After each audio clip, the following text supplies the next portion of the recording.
Happy Vesper po sa ating lahat. Happy Vesper. Happy Sabbath na rin po.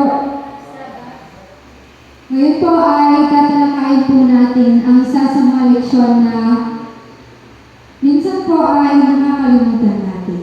At ito po ay base sa aklat po natin, baka ating malimutan. May pamagat po ito na lumakad sa pananampalataya.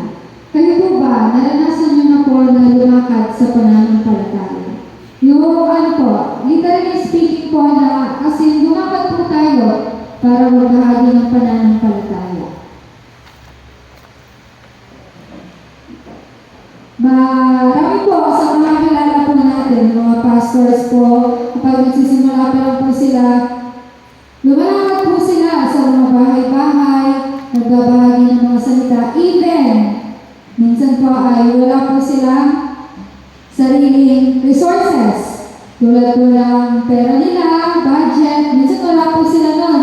Kung kakilala niyo po si Pastor Donnie Malik, di po ba ay isa po siyang pastor na noon po nung sa Santa Lucia po noon, kahit wala po siyang pagkain minsan, ay patuloy po siya sa pagbabahagi ng pananampalataya. Nakikita po natin doon na siya po bilang isang alagad ng Diyos ay nagsasakripisyo po siya sa kanyang pananampalataya. So ang ating pong teksto ay matatagpuan sa unang mga hari, versikulo 17, kapitulo 17, versikulo 12 and 13. At sinabi niya, kung paano ang Panginoon mong Diyos ay buhay, ako'y walang nalutong anuman, tanging isang dakot na harina sa tapayan at kaunting langis sa banga. At ngayon, ako'y namumulot ng ilang patpat upang ako'y makauwi at ihanda iyon para sa akin at sa aking anak upang aming makain bago kami mamatay. At sinabi ni Elias sa kanya, huwag kang matakot. Humayo ka at gawin mo ang iyong sinabi.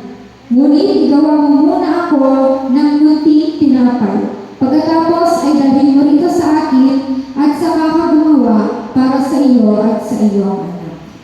So ito po ay kwento po ni Elijah. Ang backstory po nito, si Elijah po ay pinapapatay po siya ng kanilang queen. So dahil po pinag-aanap siya, gusto siyang patayin, lumipat po siya ng iba't ibang lugar. Ngayon naman po sa punto na wala na siyang makain. Wala na po siyang mga resources para magpatuloy. So ang nangyari po, nanalangin siya sa Panginoon. Panginoon, idala mo ako sa lugar kung saan meron akong makakain. Hindi po ba ganun din po tayo kapag malapit na po ang katapusan, kapag wala na po tayong budget, sinasabi natin sa Panginoon, Panginoon, bigyan mo ako ng trabaho, magandang trabaho para kumita. O ano po ang gagawin ko, Panginoon, para may maipakain ako sa aking pamilya? Ganun po ang ginawa ni Elijah. Siya ay dumulog sa ating Panginoon. At tuloy po, sumagot po ang Panginoon. Sabi niya, Elijah, pumunta ka sa Sarepta. May makikilala kang isang babaeng balot. At doon ay pakakainin ka niya. Ngayon po, itong babae po na ito, ay ito po si Elijah, kahit na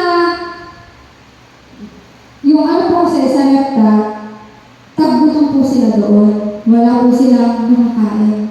Pero si Elijah po, kahit alam niya na doon sa pupuntahan ng lugar ay wala naman siyang aabutan doon dahil nga po taggutom. Tapos wala siyang pagkain, pupunta pa po ba siya doon? Kasi po ba kung may trabaho ay nakita at walang sahod na ibibigay sa inyo, pupunta po ba kayo doon para magtrabaho? Pero si Elijah po hindi. Pumunta pa rin po siya kahit na alam niya na doon sa lugar ay taggutom. Dahil may pananampalataya po siya sa ating Panginoon. So nakapunta po siya doon sa Sarepta. Ngayon nakita niya ang babaeng balong. Take note po, siya po ay balong. Widow. Wala po, patay na po ang kanyang asawa. So, noong nakita niyo po ang babae ito, ang sabi po ni Elijah sa kanya, ang sabi ng Panginoon, pumunta ako rito at pakakainin mo ako. Ngayon, yung babae po, last meal na lang, last ulam na lang, ibibigay ko pa ba kay Elijah o sa sinunong tao ito? Isa first time na po makita si Elijah eh. Kaya po ba kapag sa ating pamilya, yung mga nanay po natin, isusubo na lang po nila, pero kapag nakita pa nilang gutom yung anak nila, ibibigay nila. Di po ba yung mga nanay dito? Ganun po ba ang ginagawa natin? Isusubo mo na lang, ibibigay mo pa sa anak mo. Ganun po magandang illustration doon. So, ayun po, yung babae po ngayon, dahil sinabi nila sa kanya, utos ng Panginoon, sumunod naman po siya. So, binigay niya yung last meal nila ng kanyang anak para kay Elijah. So, makikita po natin doon na si Elijah po, in the first place, ay nagtiwala po sa ating Panginoon. At gayon din po, ang babae ay balong. Ngayon po, sa ating panahon, sa noong 1844, si Joseph Bates. So, isa po siya sa mga pioneer ng Adventist. Siya po ay manunulat. So, sila po ay mga gumagawa ng libro patungkol sa mensaheng Millerite. Ito po yung kumbaga po ay pinanggalingan ng mga Adventist po. So, isa po siya dun sa mga manunulat para mas mabilis lumaganap po yung mensahe ng ating Panginoon. So, si Bates po, meron siya kalahating sentimo. Noong 1844 po, ito na, meron po siyang kalahating sentimo. Ngayon po, yung kalahati nun, may pamilya po siya, ibinigay niya sa pamilya. Pinangkaan po nila. At yung kalahati, alam niyo po kung saan niya pa yun nilagay. Yun po sa pagpapalimbag niya ng libro. Nakita niyo po, kahit kaunti na lang po yung pera nila, nakukuha po nila na magbahagi sa ating Panginoon. At alam ko po, ang Navy Church po, karamihan po sa atin ay ganito rin po. Hindi po natin nakakalimutan na magbigay sa ating bahay-dalanginan. Kung bakit po naging ganito kaganda ang ating bahay-dalanginan ay dahil po sa bawat isa sa atin mo. Minsan po siguro, naiisip po ng karamihan na tumatay na naman si Elder Marvin, manibigyan na naman siya ng donation. Pero po, dito po katulad nito, nagbigay pa rin po siya sa ating Panginoon. At after niya po magbigay, dumating po yung post office sa kanila. Alam niyo po kung ano nangyari? Ibinalik po yung kalahating sentimo. Dumubli pa po yun, tumulipli pa. Naging $10.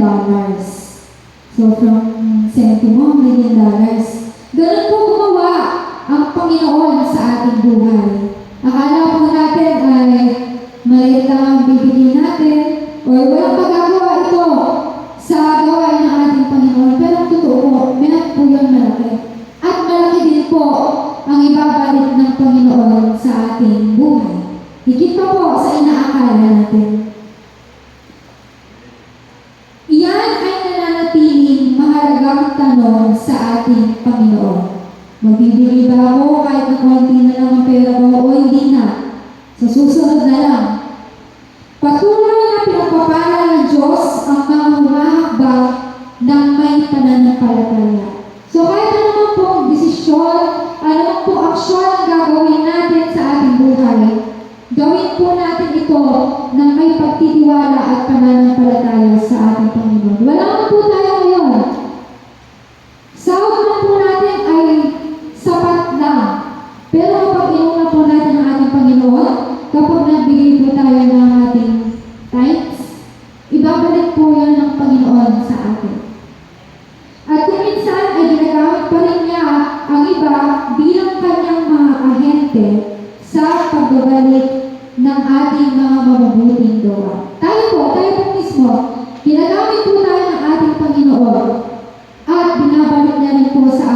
ang pagpapala na ibinabahagi po natin sa iba. So, yun lamang po ang ating mensahe ngayong gabi. Basta po tayo ay nanampalataya sa ating Panginoon. At inuna po natin ang ating Panginoon sa ating buhay. Tiyak po, nauunahin din po tayo, hindi lang po doble, magiging higit pa po ito sa inaakala natin. Yun lang po ay happy best po sa ating lahat po. Amen.